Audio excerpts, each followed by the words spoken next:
A manifestação popular marcada para o próximo dia 30, em apoio às reformas do governo Bolsonaro, ao ministro Sérgio Moro e à Operação Lava Jato, que promete ser o ultimato final à corja que habita o covil parlamentar e a Casa Suprema da Mãe Joana, reúne expectativa de ser a mais contundente da história do Brasil e deve acalmar de vez os ânimos mais afoitos da bandidagem e borrar as cuecas e calcinhas da corja que atrapalha o desenvolvimento do Brasil.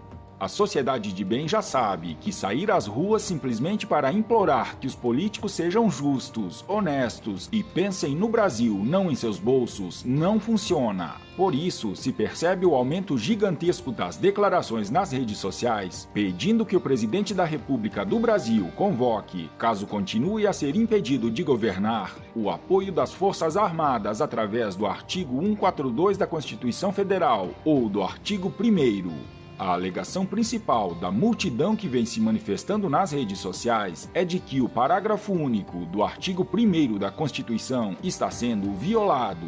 Nele consta que todo poder emana do povo, que o exerce por meio de representantes eleitos ou diretamente, nos termos desta Constituição. Mas afinal, o que são esses dois artigos constitucionais que estão cada vez mais na boca do povo e são mencionados por cada vez mais pessoas como a única alternativa para a solução definitiva da algazarra? A jurista e escritora Rejane Guimarães Amarante, em um artigo no site Jus Brasil, deu sua opinião sobre a divisão entre as pessoas que pretendem participar da manifestação popular que diz respeito a qual dos artigos da Constituição deve ser objeto de reivindicação.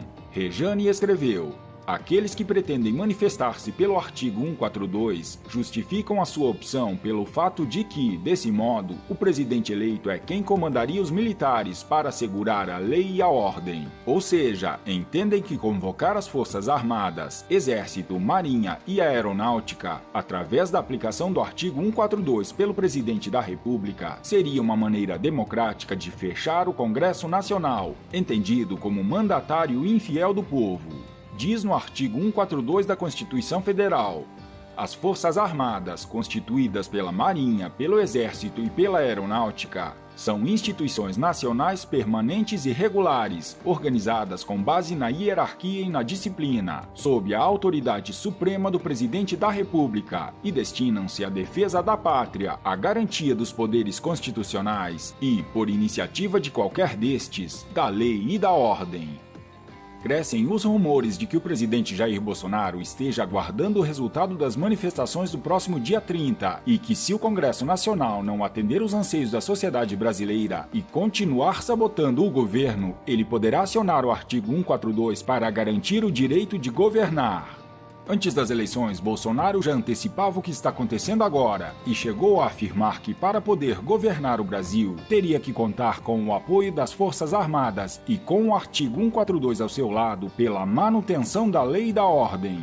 Eu preciso e muito de todos vocês. Ninguém vai governar esse país sozinho. Tenho dito abertamente, em 2019, quem chegará de boa fé vai ter que ter o apoio das Forças Armadas ao seu lado para poder governar com o artigo 142 ao seu lado, pela manutenção da lei e da ordem. A advogada continuou: por outro lado, aqueles que pretendem reivindicar o artigo 1º entendem que esse dispositivo constitucional justifica que o povo peça uma intervenção militar para fechar o Congresso Nacional, entendido como mandatário infiel do povo. O artigo 1º da Constituição diz: a República Federativa do Brasil, formada pela união indissolúvel dos estados e municípios e do Distrito Federal, constitui-se em Estado democrático de direito e tem como fundamentos a soberania, a cidadania, a dignidade da pessoa humana, os valores sociais do trabalho e da livre iniciativa, o pluralismo político. Parágrafo único. Todo poder emana do povo, que o exerce por meio de representantes eleitos ou diretamente, nos termos desta Constituição. Rejane concordou plenamente com a visão de ambas as vertentes quanto ao Congresso Nacional como mandatário infiel do povo e resumiu que o cerne da questão é justamente a convocação das Forças Armadas. Uma das vertentes, a que trata do artigo 142, justamente pede o acionamento das Forças Armadas, aplicada por um presidente eleito para fechar um Congresso infiel. E a outra vertente que, explicitamente, reivindica a convocação das Forças Armadas, justificando com o artigo 1º, todo o poder emana do povo, que não menciona as Forças Armadas, ao menos não expressamente. Ambas tratam da intervenção militar constitucional, que a imprensa, a classe política e grande parte do judiciário tratam como medida ilegal, antidemocrática. Alas influentes do meio conservador, incluindo o professor Olavo de Carvalho e até o alto comando do Exército, também expressam publicamente que não são favoráveis ao artigo 142. Vários são os argumentos utilizados por essas alas, em destaque os que alertam para o que viria depois dessa intervenção, que vem acompanhada de uma Constituição remendada, falha e feita inteiramente pela esquerda, portanto repleta de armadilhas. Também se destaca o alerta de Olavo de Carvalho, que, resumindo sua explicação, simplesmente não confia nos homens que estariam no comando após uma intervenção.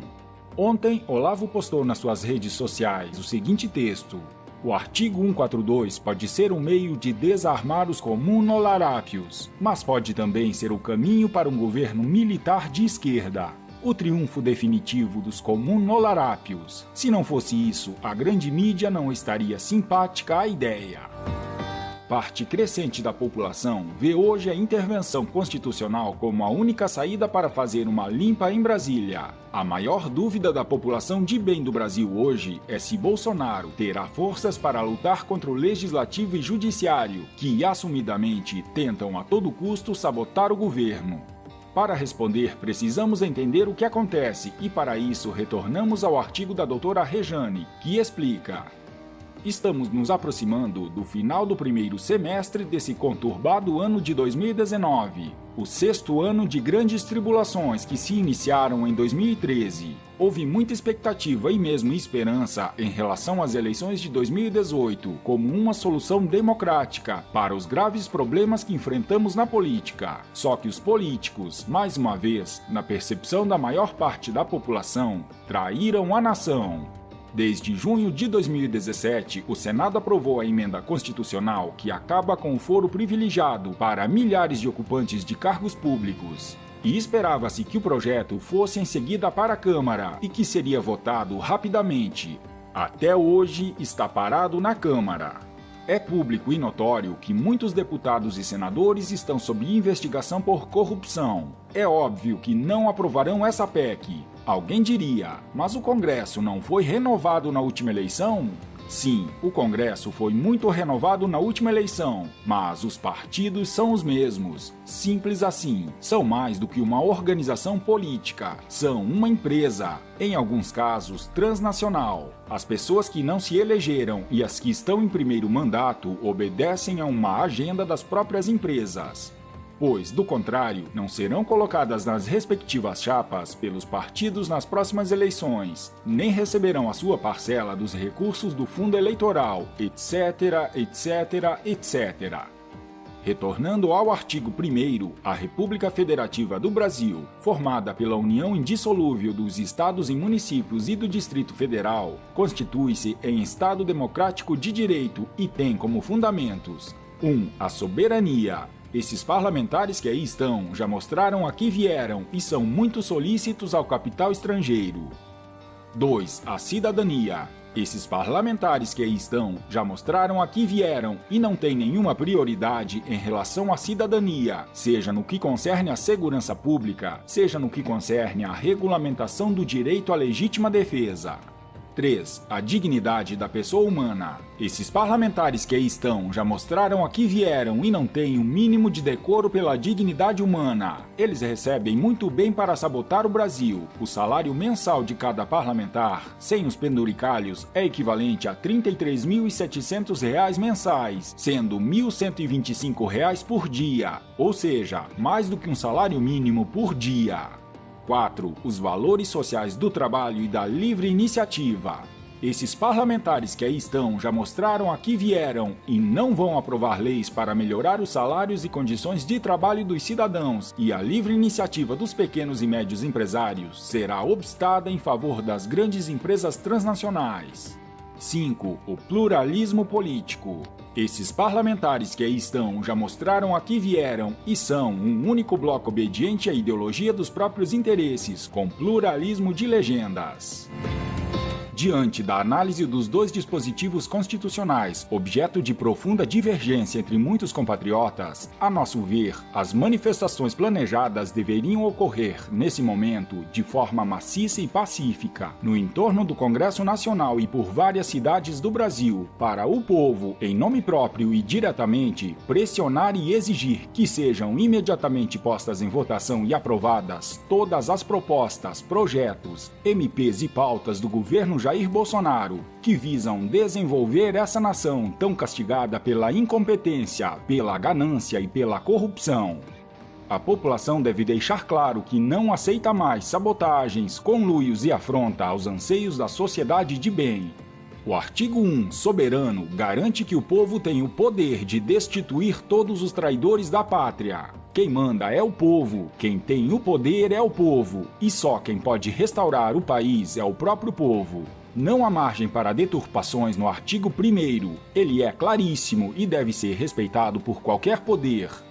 O presidente precisa muito do apoio popular e das multidões nas ruas neste momento. O povo precisa enviar o recado em alto e bom tom de que, seja qual for a decisão que ele tomar, poderá contar com o apoio da população de bem do Brasil. Devemos deixar claro que não se trata de mais uma manifestaçãozinha, daquelas que o Congresso esquece uma semana depois. Dia 30 será o ultimato. Ultimato. A população brasileira perdeu a paciência, não confia nos poderes da República e exige a ordem, progresso e justiça. Fica aqui a frase do consagrado jurista uruguaio Eduardo Culturi. Teu dever é lutar pelo direito, porém, se encontrares o direito em conflito com a justiça, luta pela justiça.